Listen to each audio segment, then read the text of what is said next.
নমস্কার, কল্পনার রান্নাঘরে আপনাদের সবাইকে স্বাগত। আজকে আমি বানাচ্ছি চিকেন ভাপার একটা নতুন রেসিপি। আমাদের বাড়িতে প্রায়শই মাংস আসলে আমরা কি ভেবে থাকি, প্রথমত আমাদের মাথায় আসে চিকেন কষার কথা।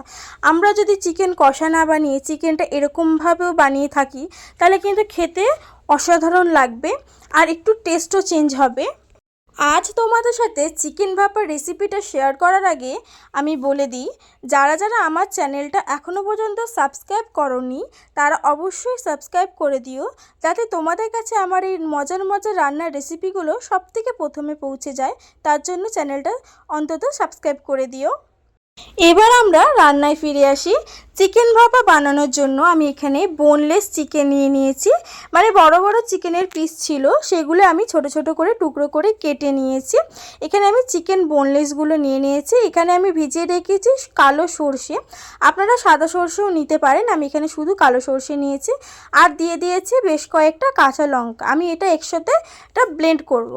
আমি এখানে মিক্সারে এটাকে ভালো করে ব্লেন্ড করে নিচ্ছি, একদম ফাইন পেস্ট করে নেবেন। একটু জল দিয়ে আমি এই ফাইন পেস্টটা করে নেব। আমি যে বাটির মধ্যে ভাপাটা বানাবো সেই বাটির মধ্যে আমি চিকেনের পিসগুলো তুলে নিয়েছি, যাতে আমি এর মধ্যেই একদম ম্যারিনেট করে বসিয়ে দিতে পারি। আমি এখানে যতটা চিকেন নিয়েছি সেই অনুযায়ী আমি এখানে নিয়ে নিয়েছি সর্ষে বাটা।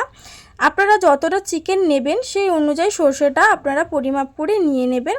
আমি এখানে সর্ষেটা দেওয়ার পরে দিয়ে দিয়েছি পরিমাণ মতো নুন দিয়ে আমি ভালো করে এটাকে মাখিয়ে নেব।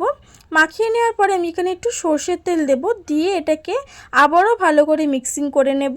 করে নেওয়ার পরে এটাকে আমি বেশ খানিকক্ষণ রেখে দেব।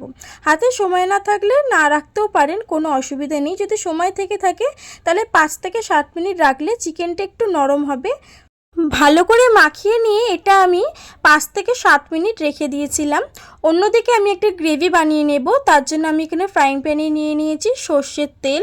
সর্ষের তেল গরম হয়ে এলে এখানে আমি দিয়ে দিয়েছি পেঁয়াজ কুচিটা দেওয়ার পরে আমি এখানে একটু ভালো করে পেঁয়াজটাকে ভেজে নেব।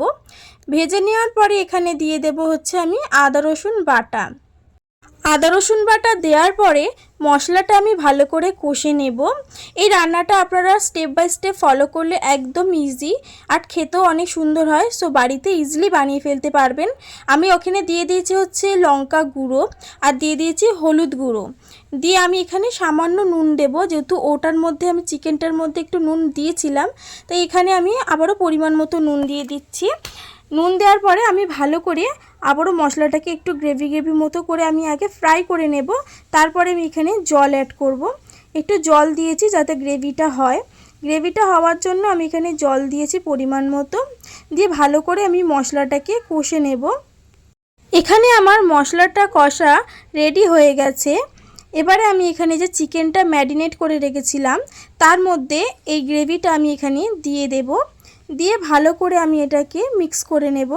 এখানে আমি আগে থেকে সর্ষের তেল দিয়েছিলাম, তাও আমি এখানে আরেকটু সর্ষের তেল দিয়ে দেব। যেহেতু সর্ষে আছে এখানে, সেহেতু আমি একটু বেশি করে সর্ষের তেল দিচ্ছি। এখানে আরেকটু সর্ষের তেল আমি এখানে দিয়ে দেব। আপনাদের যদি বেশি মনে হয় আপনারা আরও বেশি করে দিতে পারেন, যেটা আপনাদের মনে হবে। এখানে আমি একটু সর্ষের তেল দিয়ে দিয়েছি, দিয়ে এখানে আমি এটাকে ঢাকা দিয়ে স্টিমে বসাবো। এখানে আমি একটা কাঁচা লঙ্কা ওপর থেকে দিয়ে দিয়েছিলাম।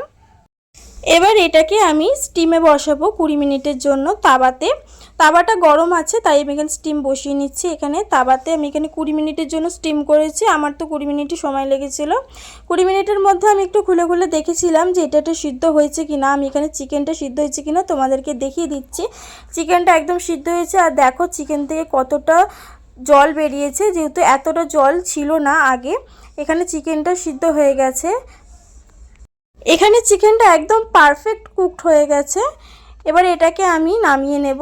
নামিয়ে নিয়ে আমি তোমাদেরকে প্লেটিং করে দেখাবো কতটা সুন্দর হয়েছে। তো এবার থেকে মনে রাখবে, বাড়িতে যদি চিকেন আসে অবশ্যই আগে এইটা একবার ট্রাই করে দেখবে। তোমাদের ভালো লাগলে আমাকে জানাবে যে এই রান্নাটা তোমাদের দেখার পরে বানিয়েছো কেমন লেগেছে তোমাদের। আমার বাড়িতে এই ইউনিক রান্নাটা সবাই খুব প্রশংসা করেছে, যাতে আমি রান্নাটা আবার বানাই সেই জন্য আমাকে রিকোয়েস্টও করেছে। তা তোমরাও এটা বানিয়ে ফেলতে পারো বাড়িতে আমার ভিডিওটা দেখার পরে। এই নিউ রেসিপিটা তোমাদের কেমন লাগলো আমাকে অবশ্যই জানাবে। দেখা হচ্ছে নেক্সট অন্য কোনো রান্নার ভিডিও নিয়ে। ততদিন ভালো থাকবেন, সুস্থ থাকবেন। ধন্যবাদ।